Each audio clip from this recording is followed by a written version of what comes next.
నిన్న ఒక ఆమె నేను తనలాడుకుంటే మొత్తం ఇట్లా మోస్టాలకి ఇవన్నీ నొప్పులు వస్తున్నాయి తెలుసా. నేను ఒక్కదాన్ని చదువుకుంటున్నా. అరే మొత్తం అంత ఆగమాగం అయిపోయింది. నైట్ పలిపోయింది. కానీ బండి పనికొస్తుందా? ఇప్పుడు మాకు బండి లేదు. మరి మేము దేన్ని పెట్టుకుని అమ్ముకోవాలి? అసలు మేము ఏం తప్పు చేసాం సార్ మేము ఇక్కడ చెప్పండి. అమ్మ వీళ్ళ గురించి ఏమైనా అడ్డం వచ్చినామా మేము? కొంచెం లోపలి కానీ పెట్టుకోమని ఉంటే మొత్తం ఇట్లా సడన్ గా వచ్చి ఇట్లా మనుషుల మీద పడతా అంటే ఎట్లా సార్? దీని మీద లోన్ తీసుకున్నా, పోయి అడిగిను 50,000 తీసుకుని నేను కట్టమని చెప్పు. రేపు మా గవర్నమెంట్ కడతారా సార్? చెప్పండి సార్. నాకు 4 పిల్లలు, న్యాయం ఉండాలి సార్. ఎక్కడైనా కూడా అన్నం తింటున్నాం అందరము. మీరు మాకు పొట్టు మీద కొడితే మాకు తెల్లని దాకా మాకు బాధ అనిపించింది.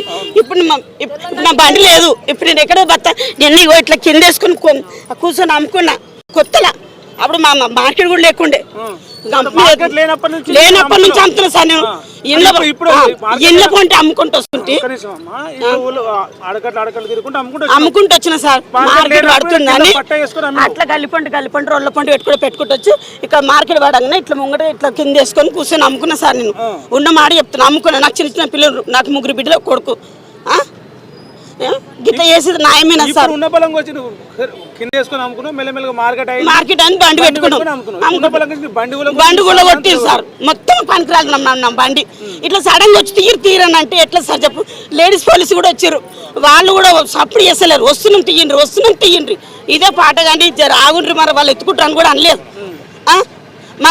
మరి మా గోస ఎవరు ముట్టాలి? మన పిల్లల గోస, నా గోస చెప్పాలి సార్. న్యాయం చెప్పాలి మీరు కూడా. ఇట్లా సడన్ తీయద్దు కదా. చదువుకుర్రు, వాళ్ళు కొట్టుకునే జాబులు వచ్చినాయా? మీకు జాబులు వచ్చినాయి, మీకు లంచాలు ఇస్తుర్రేమో. మీకు ఇంతగానో ఎవరు ఇచ్చారు మీకు డిమాండ్? మేము రేపు నుంచి ఇప్పుడు ఎందుకు వచ్చింది? వచ్చిర్రు 2-3 సార్లు వచ్చిర్రు. తీసామంటే లోపలికి అనుకుందాం పెట్టుకున్నాం. కానీ నిన్ననైతే చాలా ఘోరం బిడ్డ.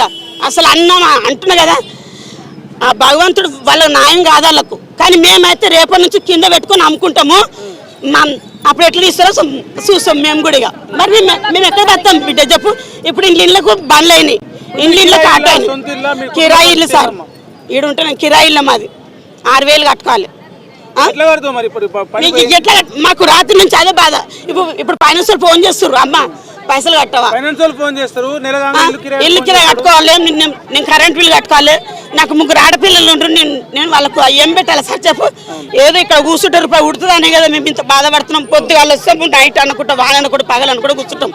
ఇది న్యాయం కాదు సార్ వీళ్ళకు. రేపైతే మేము కింద కూర్చొని అమ్ముకుంటాము. అప్పుడు మీ ఇష్టం వచ్చినట్టు చెయ్యండి అంతే. ఇక మా అయితే ఒకటే మాట సార్, మేము తెగించాం. ఎందుకంటే మేము ఇక్కడ కొన్ని ఏళ్ళ వస్తుంది అమ్ముతున్నాం. మార్కెట్ వాళ్ళని కూడా అడగండి మీరు కావాలంటే. ఆ కూరగాయలు కూడా మాకు ఎవరేం సపోర్ట్ ఇయ్యరు. ఎందుకంటే వాళ్ళు కూడా ఇక వాళ్ళు చూసుకుంటాం, మేము చూసుకుంటాం. వాళ్ళ సేఫ్టీ మాకెవరు చెప్తారు సార్ చెప్పండి? వాళ్ళు కూడా ఆలోచించాలి సార్. బండ్లు తీతే అని అంటే జనాభాకి అప్పుడెప్పుడో 30,000 కింద చేసిన మార్కు సరిపోతుంది. పెంచాలి. అవసరం లేదు సార్. పెద్ద కూడా వద్దు సార్. మాకు బండి జాగ్రత్త. ఒక్కొక్క బండి ఇవ్వండి, మాకు ఎక్కువ వద్దు. మాకు ఇంత వద్దు సార్. మాకు ఇంత తిన్నా మన కడుపులో పట్ట ఇంత తిన్నంతనే తింటాం. మాకు ఒక బండి జాగేయమంటున్నాం అంతే. మాకు ఎక్కువ వద్దు. అది కూడా ఏంటంటారా? రేపటి నుంచి మేము పట్టేసుకొని అమ్ముకుంటాం.